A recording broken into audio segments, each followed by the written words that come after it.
Hello नमस्कार दोस्तों, मेरे यूट्यूब चैनल रेखा क्लासेस पर एक बार फिर से आप सभी का स्वागत है।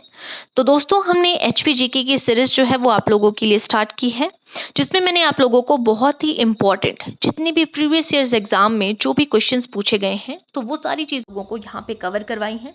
जितने भी क्वेश्चन हैं सारे के सारे मोस्ट रिपीटेड क्वेश्चन हैं जो कि बार बार एग्जाम में पूछे गए हैं।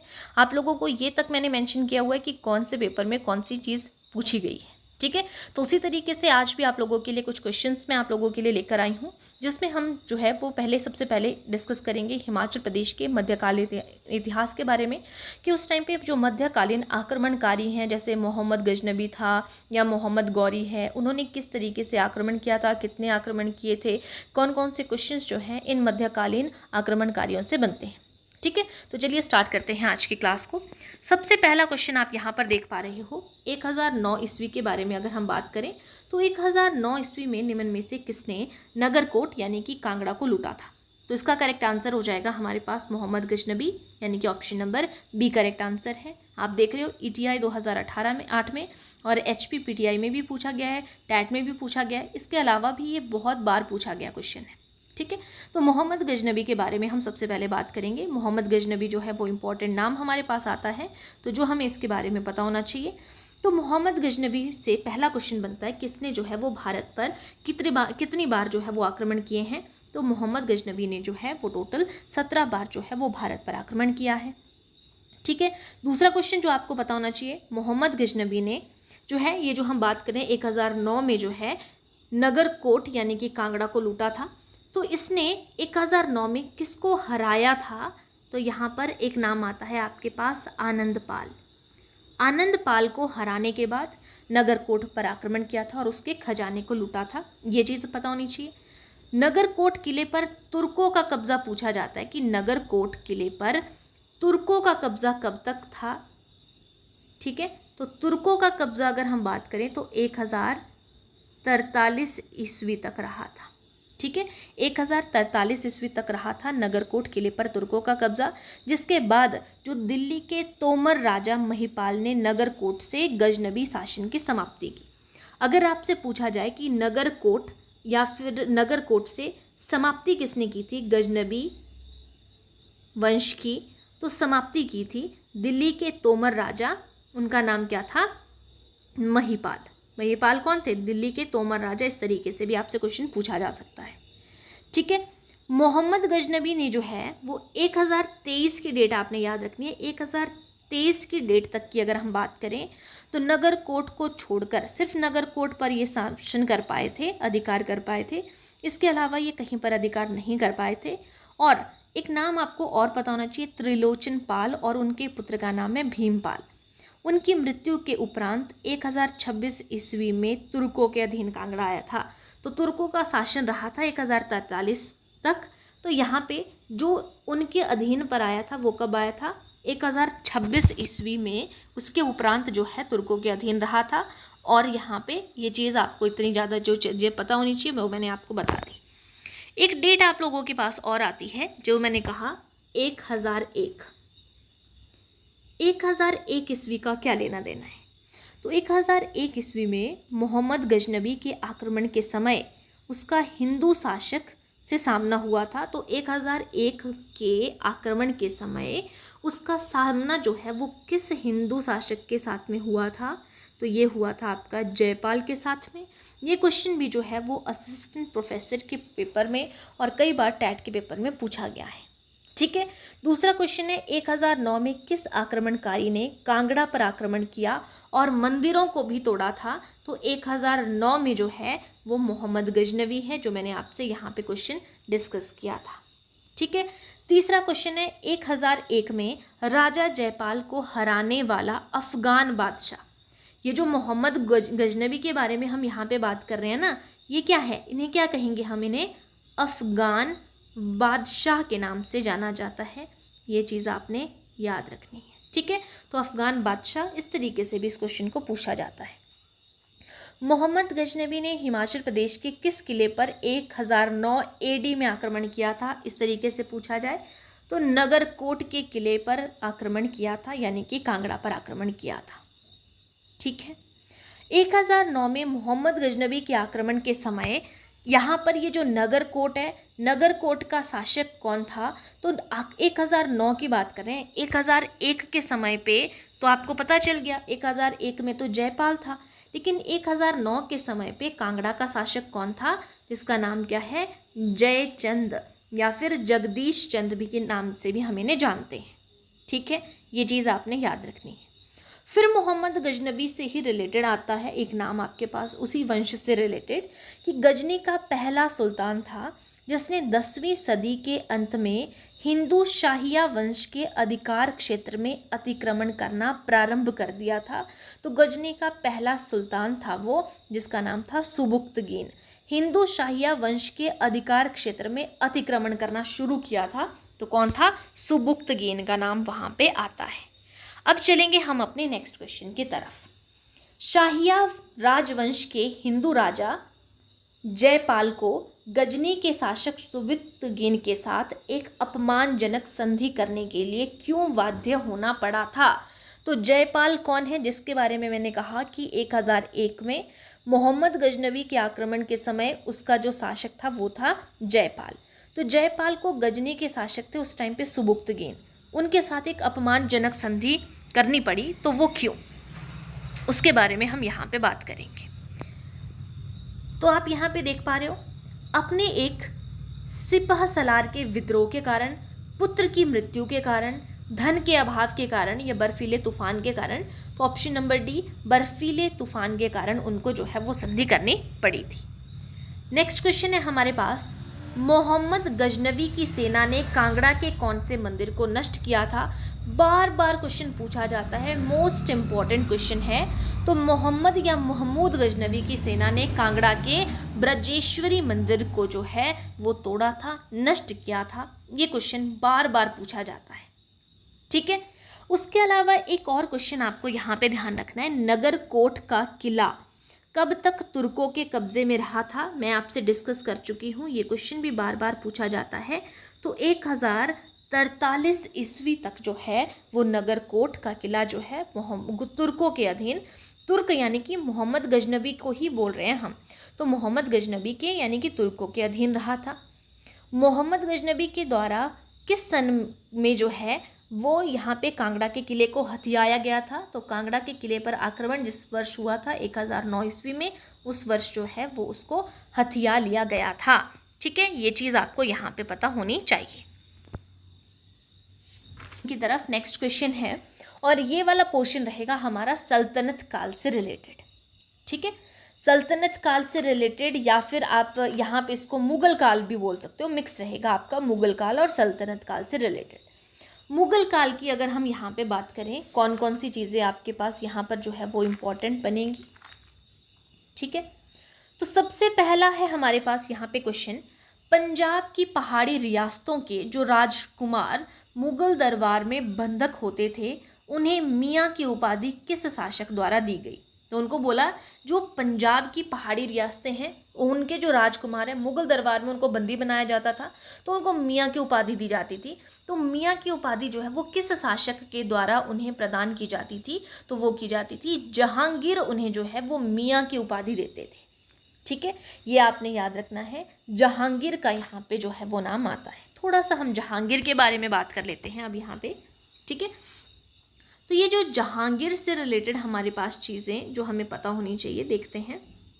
ठीक है, बात कर रहे हैं हम यहाँ पर जहांगीर की। अकबर के बेटे का नाम क्या था? जहांगीर। तो जहांगीर गद्दी पर कब बैठा था? 1605 ईस्वी में जो है वो जहांगीर जो है वो गद्दी पर बैठते हैं। यहाँ से आपको और क्या पता होना चाहिए, कांगड़ा के रिलेशन में अगर हम बात करें तो कांगड़ा के राजा थे, कांगड़ा के राजा जिनका नाम था विधिचंद।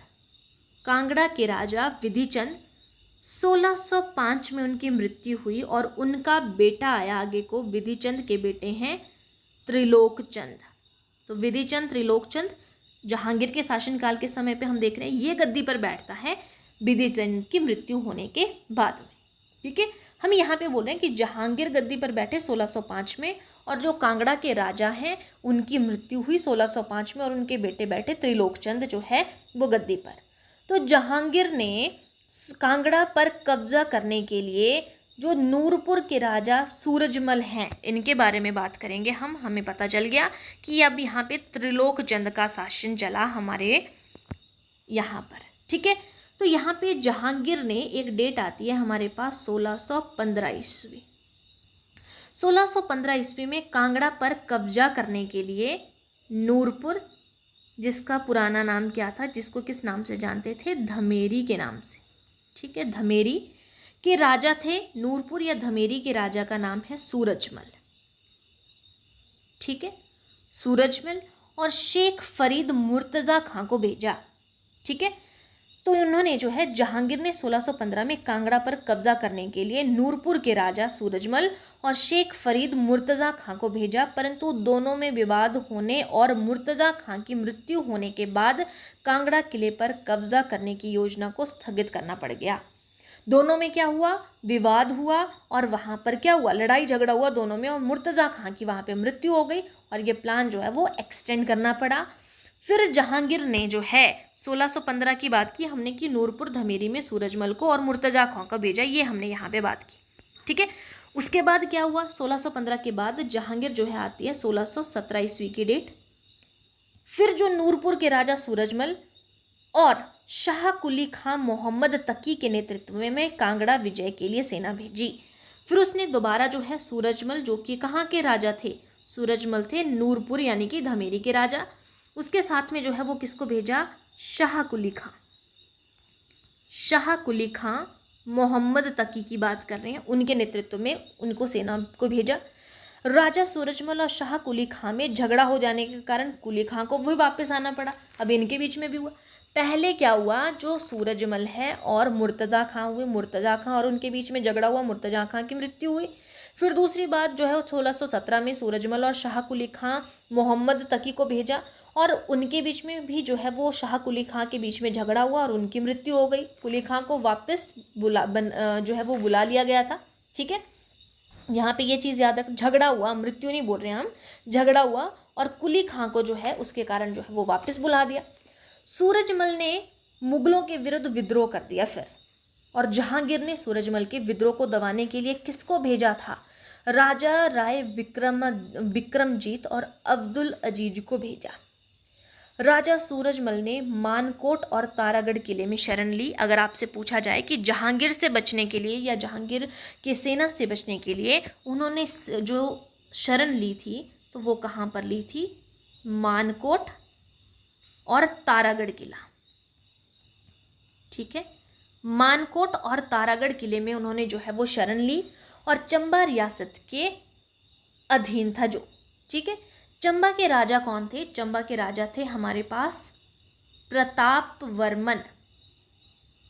ठीक है, चंबा के राजा प्रताप वर्मन ने सूरजमल को समर्पण करने का सुझाव दिया कि तुम जो है वो समर्पण कर दो। यहाँ पे इन्होंने जो है प्रताप वर्मन ने सुझाव दिया सूरजमल को समर्पण करने का, परंतु जो 1619 में उसकी मृत्यु हो गई। कांगड़ा किला अब 1620 ईस्वी में जो है वो मुगलों के अधीन आया। कब आया मुगलों के अधीन, 1620 ईस्वी में आया। फिर जहांगीर जो है, यहाँ पे बात आती है कि कांगड़ा किले पर कब्जे की खबर मिली, तो वो कब मिली थी, 20 नवंबर 1620 में जो है वो जो है खबर मिली कांगड़ा किले पर कि कब्जा कर लिया किसने, इन्होंने। कांगड़ा किले को जीतने में राजा सूरजमल के छोटे भाई जगत सिंह ने मुगलों की मदद की थी।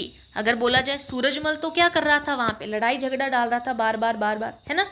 तो यहाँ पे जीतने में हेल्प किसने की थी, जगत सिंह ने की थी। और जगत सिंह कौन था, सूरजमल का छोटा भाई था जिसने मुगलों की हेल्प की थी।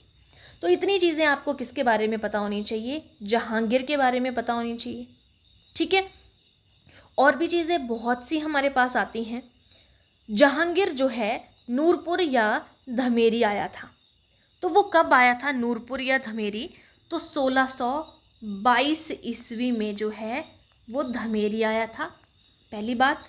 ठीक है, उसने अपनी पत्नी नूरजहां के नाम पर धमेरी का नाम जो है, पहले धमेरी बोला जाता था, अपनी उसकी पत्नी का नाम था नूरजहां, उनके नाम पर जो है वो क्या रखा, नूरपुर रखा।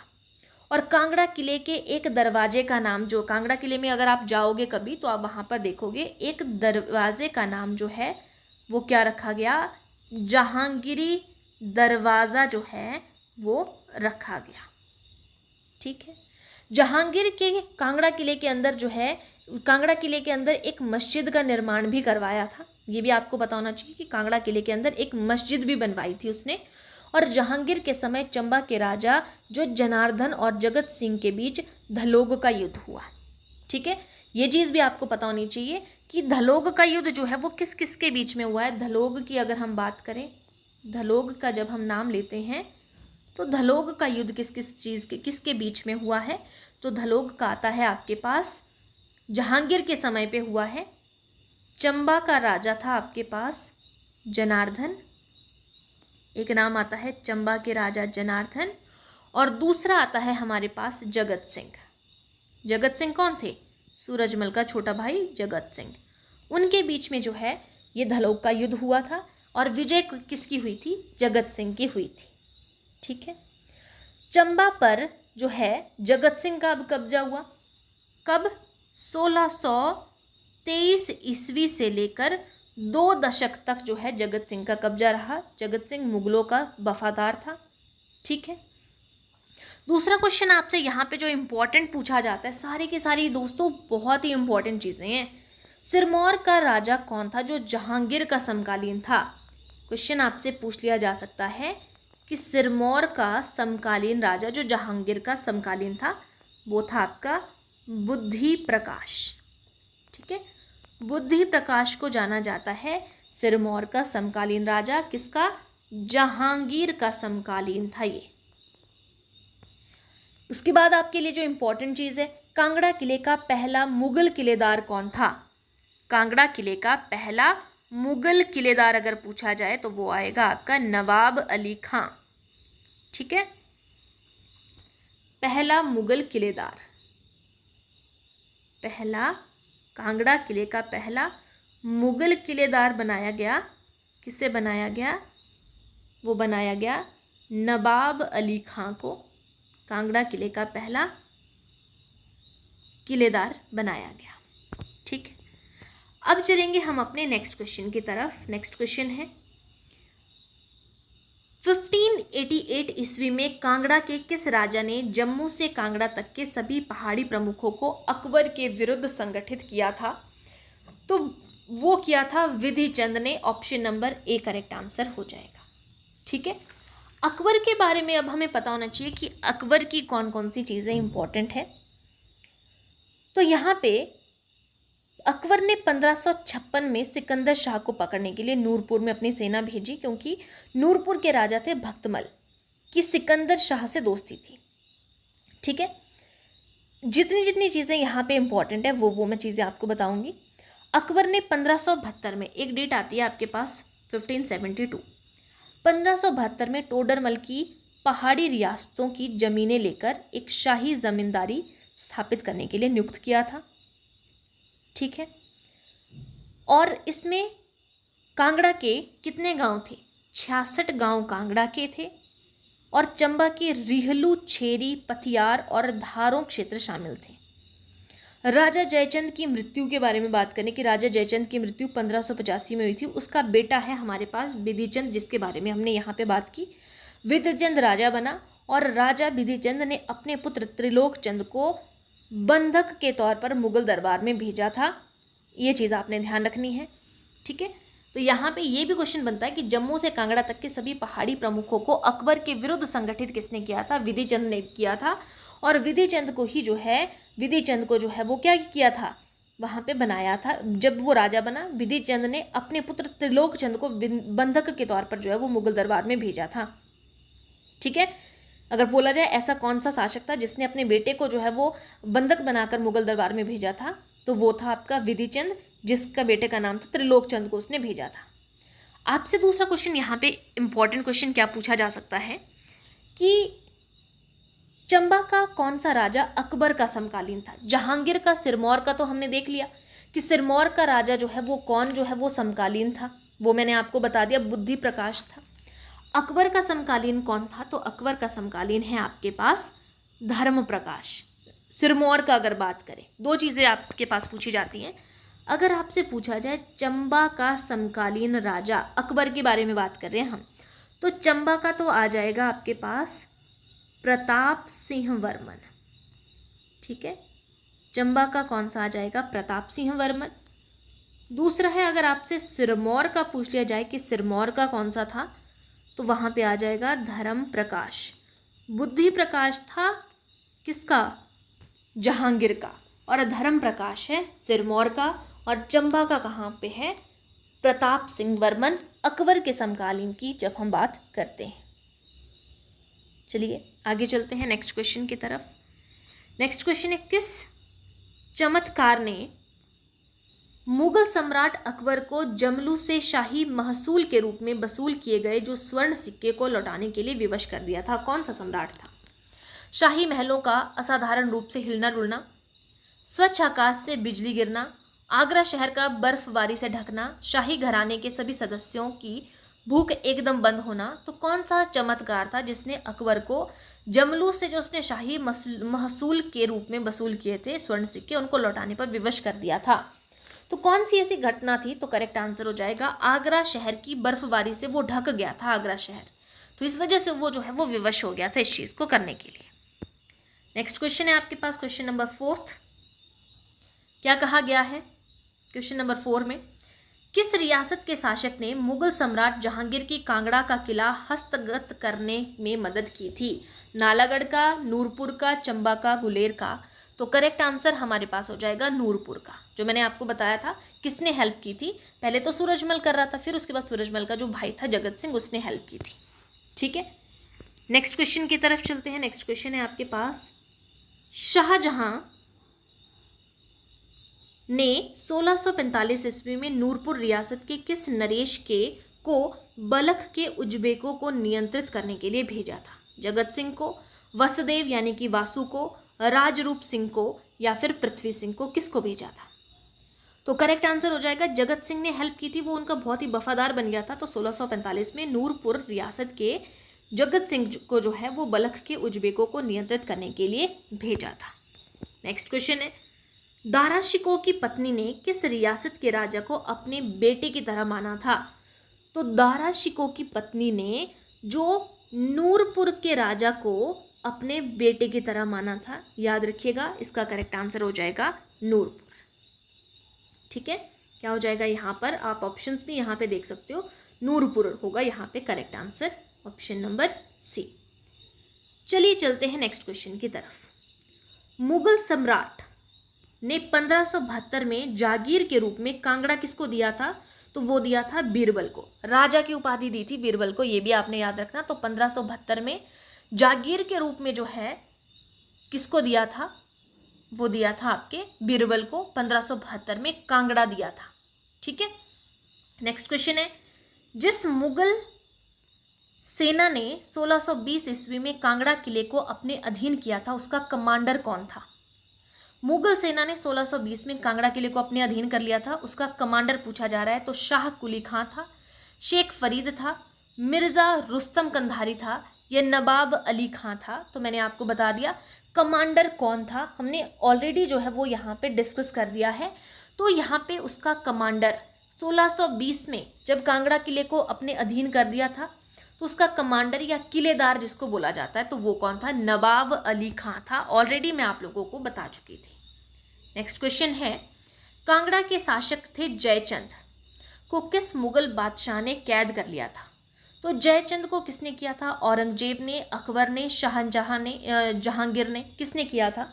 करेक्ट आंसर हो जाएगा, जो हमारे पास यहाँ पर जो जयचंद आते हैं वो जयचंद किससे रिलेटेड हैं? तो जयचंद का नाम आता है हमारे पास अकबर के समय से रिलेटेड, क्योंकि हमने क्या कहा था कि राजा जयचंद के बारे में हम यहाँ पे बात कर रहे थे। राजा जयचंद की 1585 में मृत्यु होती है और उसके बाद उसका जो बेटा है वो विधिचंद बना। विधिचंद ने अपने पुत्र त्रिलोकचंद को जो है वो बंधक बनाकर भेजा था। तो किस शासक को मुगल बादशाह ने कैद कर लिया था? जयचंद कांगड़ा के शासक जयचंद को किस मुगल बादशाह ने कैद किया था? तो कैद किया था इसको अकबर ने। Option number B correct answer हो जाएगी। नेक्स्ट क्वेश्चन है, हिमाचल के किस राजा को औरंगजेब ने छत्रपति का नाम दिया था? छत्रपति के नाम से किसको पुकारा था? पहाड़ चंद को, पदम सिंह को, सुमेर चंद को या केहरी सिंह को? तो यहाँ पर जो करेक्ट आंसर हो जाएगा वो हो जाएगा Kehri Singh. Option number D correct answer हो जाएगा। औरंगजेब ने छत्रपति का खिताब दिया था केहरी सिंह को। अब औरंगजेब के बारे में भी जो है थोड़ा सा हम यहाँ पे जान देते हैं, ठीक है। केहरी सिंह जो है यहाँ पे इम्पॉर्टेंट नाम हमारे पास बनता है। औरंगजेब और पहाड़ी राज्य के बारे में अगर बात करें तो औरंगजेब ने चंबा राज्य या रियासत के सभी मंदिरों को गिराने की जो है आज्ञा दी थी। कब दी थी? तो आपके पास आती है यहाँ पे डेट 1678 में उसने कहा औरंगजेब ने कि जो चंबा के बारे में बात कर रहे हैं हम, 1678 में चंबा के मंदिरों को गिराने की बात की थी। चंबा रियासत के सभी मंदिरों को गिरा दो भी। चतर सिंह ने उसके उत्तर में राज्य के सभी मंदिरों पर एक सुनहरी बुर्जी सजाने की आज्ञा दी। इसका विरोध किया जो चतर सिंह थे ना, उसने क्या किया? औरंगजेब ने बोला था कि चंबा के सभी मंदिरों को तोड़ दो 1678 में, लेकिन जो चतर सिंह थे वहाँ के राजा, उन्होंने बोला कि बहुत सुंदर तरीके से सजाया जाए। मतलब उसने गुलेर, जम्मू और बसौली के राजाओं के साथ मिलकर एक संघ बनाया था, ठीक है। और पंजाब के मुगल वायसराय मिर्ज़ा रियाज बेग को हराकर अपने खोए प्रदेश उसने वापस ले लिए थे। अगर हम बुशहर की बात करें तो औरंगजेब ने बुशहर के राजा जो केहरी सिंह हैं उनको छत्रपति की उपाधि दी, जो मैंने आपको कहा। तो हिमाचल के कहाँ के थे ये? बुशहर के राजा थे ये केहरी सिंह जो है, हिमाचल के बुशहर के राजा, ठीक है। तो बुशहर के राजा केहरी सिंह को छत्रपति का खिताब दिया, ठीक है। इतनी चीज़ आपको पता होनी चाहिए। बाकी कुछ इंपॉर्टेंट होगी तो आगे मैं आप लोगों को बताऊंगी इस चीज़ के बारे में। नेक्स्ट क्वेश्चन है, मुगल साम्राज्य के विघटन के बाद किस शासक ने अपने राज्य का विस्तार किया? जब मुगल साम्राज्य का विघटन हो रहा था तो कौन था जिसने अपने राज्य का विस्तार किया? रूपचंद, विधिचंद, घमंडचंद और महाराजा रणजीत सिंह। इनमें से कौन था? तो यहाँ पर जो करेक्ट आंसर हो जाएगा वो है आपके पास Ghamandchand. Option number C correct answer हो जाएगा घमंडचंद, ठीक है। जब इनका जो है वो विघटन हो रहा था तो उस टाइम पे ये चीज़ें हो रही थी। उसके बाद नेक्स्ट क्वेश्चन पे आ जाते हैं। नेक्स्ट क्वेश्चन है आपके पास, निम्नलिखित में से किस नगर में जहांगीर ने किले के अंदर मस्जिद बनवाई थी? तो ऑलरेडी मैं आपको बता चुकी हूँ, नगरकोट यानी कि Kangra. Option number B correct answer यहाँ पर हो जाएगा, ठीक है। इतनी चीज़ें आप लोगों को पता होनी चाहिए। नेक्स्ट की तरफ चलते हैं। नेक्स्ट पे है, ठीक है। नेक्स्ट क्वेश्चन है आपके पास क्वेश्चन नंबर 13। यहाँ पे क्या बोला गया है? मुगल साम्राज्य के पतन और पंजाब पर अफगानों की 1752 में पकड़ के बाद पहाड़ी रियासतों पर किसकी सर्वश्रेष्ठता स्थापित हुई थी? मुगल साम्राज्य का जब पतन हो गया, पंजाब पर जो है वो अफगानों की 1752 में पकड़ हो गई, पहाड़ी रियासतों पर किसकी सर्वश्रेष्ठता थी? जय सिंह कन्हैया की, या फिर अहमद शाह दुर्रानी की, अमर सिंह थापा की, गुरु गोविंद सिंह की? तो करेक्ट आंसर हमारे पास यहाँ पर हो जाएगा अहमद शाह दुर्रानी, आपके पास करेक्ट आंसर हो जाएगा। यहाँ पे थोड़ा सा मैं आप लोगों को इसके बारे में बताऊँ, अगर अहमद शाह दुर्रानी के बारे में अगर हम बात करें, ठीक है। तो देखिए, जब हम अहमद शाह दुर्रानी के बारे में बात करें, अहमद शाह दुर्रानी ने 1748 से 1788 के बीच में 10 बार जो है वो पंजाब पर आक्रमण किया था, ठीक है। 1748 से 1788 के बीच में 10 बार आक्रमण किया था और उन्होंने मुगलों की कमर तोड़ दी थी। राजा घमंडचंद ने इसी मौके का फायदा उठाकर 1752 ईस्वी में कांगड़ा के दोआब क्षेत्रों पर कब्जा कर दिया। कहाँ पर? कांगड़ा के कहाँ पर? जो दोआब क्षेत्र हैं उन पर जो है वो कब्जा कर दिया था। कहाँ पर? कांगड़ा के दोआब क्षेत्र पर कब्जा कर दिया था, ठीक है। किसने? राजा घमंडचंद की जब हम यहाँ पे बात कर रहे हैं, ठीक है। घमंडचंद का मैंने आपको बताया ना कि मुगल साम्राज्य का जब विघटन हो रहा था उस टाइम पे किसने राज्य का विस्तार किया अपना? इसी चीज़ का फायदा उठाकर उसने वहाँ पर जो है अधिकार कर लिया था 1752 ईस्वी में, ठीक है। उसके अलावा कांगड़ा किला अब भी था तो मुगलों के पास, लेकिन उसने दोआब क्षेत्र पर जो है वो अधिकार कर लिया था। एक नाम आता है हमारे पास, क्वेश्चन पूछा गया है किसी पेपर में कि कांगड़ा किले के अंतिम किलेदार कौन थे? जब कांगड़ा किला जो है वो मुगलों के अधीन रहा, हमने बात की कि पहला मुगल किलेदार कौन था, तो वो था नवाब अली खां के बारे में हम यहाँ पे बात कर रहे थे। जो है कांगड़ा किले के अधीन आया था। जिस मुगल सेना ने 1620 ईस्वी में कांगड़ा किले को अपने अधीन किया था, उसका कमांडर कौन था? नवाब अली खां। तो नवाब अली खां था जिस टाइम पे कांगड़ा किले पर अधिकार किया था, पहला कमांडर था उस टाइम पे, है ना। लेकिन एक नाम आता है हमारे पास, वो क्या है? एक अलग अलग नाम है ये। एक है नवाब अली खां, जो मुगल पहला किलेदार था। नवाब अली खां पहला मुगल किलेदार 1620 के टाइम पे। एक क्वेश्चन है हमारे पास, अंतिम मुगल किलेदार, कांगड़ा किले का अंतिम मुगल किलेदार कौन था? तो वो आता है नवाब सैफ अली खां। अंतिम मुगल आता है नवाब सैफ अली खां, कांगड़ा किले का अंतिम मुगल किलेदार। फिर अहमद शाह दुर्रानी, इन्होंने क्या किया था? इनके बारे में बात करें, अहमद शाह दुर्रानी ने 1559 ईस्वी में घमंड चंद को जालंधर दोआब का नजीम बना दिया। ठीक है, किसकी बात कर रहे हैं हम? घमंड चंद को। 1759 में जो घमंड चंद है, जालंधर का जो दोआब क्षेत्र है, जालंधर के दोआब क्षेत्र का जो है वो क्या बना दिया? नजीम बना दिया। और घमंड चंद का सतलुज से रावी तक के क्षेत्र पर एक छत्र राज हो गया। सतलुज से लेके रावी तक के दोआब पर उसका अधिकार हो गया। ये चीज़ आपको यहाँ पे पता होनी चाहिए। ठीक है, यहाँ पे किसके बारे में हम बात कर रहे थे? ये हमने बात की अहमद शाह दुर्रानी के बारे में। नेक्स्ट क्वेश्चन है, शाहजहां ने किस वर्ष नूरपुर के राजा जगत सिंह पठानिया को कांगड़ा का फौजदार नियुक्त किया? जगत सिंह पठानिया को तो वो किया था आपके 1640 में। शाहजहां ने नूरपुर के राजा जो जगत सिंह थे, यानी कि जो आपके किसके बारे में हम बात कर रहे थे? सूरजमल के जो भाई थे जगत सिंह पठानिया को कांगड़ा का फौजदार नियुक्त किया था 1640 ईस्वी में। ठीक है, आप यहाँ पर डेट भी देख पा रहे हो। नेक्स्ट क्वेश्चन है आपके पास, नेरटी की लड़ाई के बारे में आपको पता होना चाहिए कि नेरटी की लड़ाई किन राज्यों के शासकों के बीच में हुई थी। धलोक का युद्ध तो मैंने आप लोगों को बता दिया था कि धलोक का युद्ध जो है वो किस किस के बीच में हुआ था। धलोक का युद्ध तो कांगड़ा के राजा के बीच में जो हुआ उसके टाइम पे हुआ था, जहांगीर के टाइम पे हुआ था, है ना। और उसके अंदर जितनी चीज़ें थी वो मैंने आप लोगों को बता दी, जितनी जितनी इंपॉर्टेंट थी। ठीक है, ये जो है जनार्दन और जगत सिंह के बीच में होता। जगत सिंह कौन था? यही जिनके बारे में हम अभी बात कर रहे थे, 1640 में जो है वो इनको क्या दिया था। ठीक है, और राजा जनार्दन, चंबा के राजा थे जनार्दन। जहांगीर के समय चंबा के राजा जनार्दन और जगत सिंह के बीच में धलोक का युद्ध हुआ था। अब नेरटी की लड़ाई के बारे में बात कर रहे हैं, तो ये नेरटी की लड़ाई किन राज्यों के शासकों के बीच में हुई थी? कांगड़ा और चंबा के, मंडी और सुकेत के, बिलासपुर और धामी के, और सिरमौर और क्योंथल के। तो करेक्ट आंसर हमारे पास यहाँ पर क्या हो जाएगा? किन के बीच में हुई थी ये? तो ये हुई है आपके पास, इसका करेक्ट आंसर हो जाएगा हमारे पास ऑप्शन नंबर ए, यानी कि कांगड़ा और चंबा के शासकों के बीच में हुई थी। ठीक है, किसके बारे में बात कर रहे हैं हम? नेरटी की लड़ाई में। नरेटी या नेरटी के नाम से हम इसे जानते हैं। इस चीज़ का नाम यहाँ पे आपको पता होना चाहिए। ठीक है,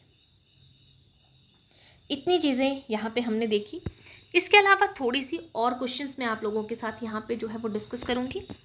बुशहर रियासत के किस राजा को मुगल सम्राट ने छत्रपति की उपाधि दी थी? वो मैंने आपको बता दिया, केहरी सिंह।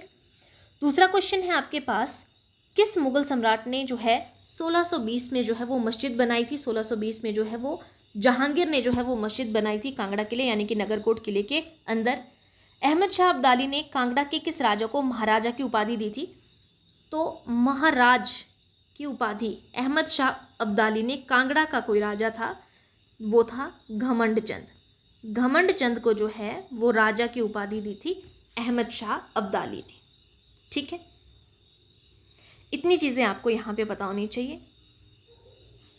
ये सारी चीज़ें जो है जितनी यहाँ पे इम्पॉर्टेंट थी, जितनी चीज़ें यहाँ से बन रही थी, वो मैंने आपको सारी की सारी चीज़ें यहाँ पे प्रदान करवा दी, आपको सारी चीज़ें दे दी। ठीक है, अब एक चीज़ आपको जो हम बात कर रहे थे, जो हमने औरंगजेब के बारे में बात की थी, उनके बारे में मैं थोड़ा सा आपको बता दूं। सिरमौर में मेदनी प्रकाश, बुद्ध प्रकाश, शुभ प्रकाश के नाम पे आपने सुनी होंगी। तो यहाँ पे सभी शासकों के सिरमौर रियासत पर मुगलों की संप्रभुता थी। इनके जो शासकों के मुगलों के साथ में बहुत अच्छे संबंध थे। तो औरंगजेब ने शुभंग प्रकाश जो थे उनको जगत सिंह के पुत्र राजरूप की सहायता करने के लिए कहा था। सिरमौर के राजाओं को मुगलों की सेवा के बदले बहुत सी जागीरें उन्होंने दी थी। आपको एक चीज़ पता होनी चाहिए कि शुभंग प्रकाश की मृत्यु 1659 में हुई थी। बोला जाए कि 1659 में क्या था, तो जो शुभंग प्रकाश थी उनकी मृत्यु हो गई थी इस टाइम पे। उसके बाद जो है बुध प्रकाश, और उसके बाद 1678 में मेदिनी प्रकाश को सिरमौर का राजा बनाकर खिल्लत प्रदान की गई थी।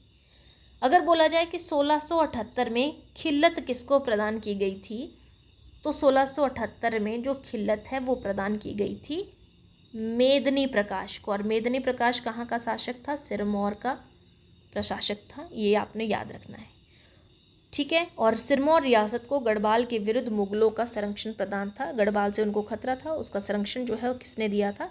इन्होंने दिया था, ठीक है। इसके अलावा जो इम्पोर्टेंट क्वेश्चन आपके पास एक नाम आता है, वो नाम है आपके पास नादिर शाह। अहमद शाह अब्दाली के बारे में मैंने आपको बता दिया। वो तो हमने देख लिया कि 10 बार पंजाब पर आक्रमण किया था, है ना। तो ये जो नादिर शाह है, नादिर शाह के बारे में क्या पता होना चाहिए? इन्होंने भारत पर आक्रमण किया था। कब किया था? 1739 में, 1739 ईस्वी में इन्होंने भारत पर आक्रमण कर दिया था। और 1707 ईस्वी में औरंगजेब के बाद बोला जाता है ना कि मुगलों का पतन कब शुरू हो गया था, तो मुगलों का पतन जैसे ही 1707 में, ये क्वेश्चन पूछा जाता है औरंगजेब की मृत्यु कब हुई थी? 1707 में औरंगजेब की मृत्यु, उसके बाद जो है वो मुगलों का पतन जो है वो शुरू हो गया था। इतनी क्वेश्चन बनते हैं आपके नादिर शाह से रिलेटेड, ठीक है। इतनी चीज़ आपको याद रखनी है। अदीना बेग का नाम भी आप लोगों ने सुना होगा। एक क्वेश्चन एक यहाँ से भी आपको देखने को मिल सकता है, अदीना बेग। ये अदीना बेग क्या है, कौन है? अदीना बेग जो है, इनके लिए आपने डेट याद रखनी है 1745। एक ही चीज़, अदीना बेग जो है पंजाब यानी कि जालंधर का गवर्नर बना था, ठीक है।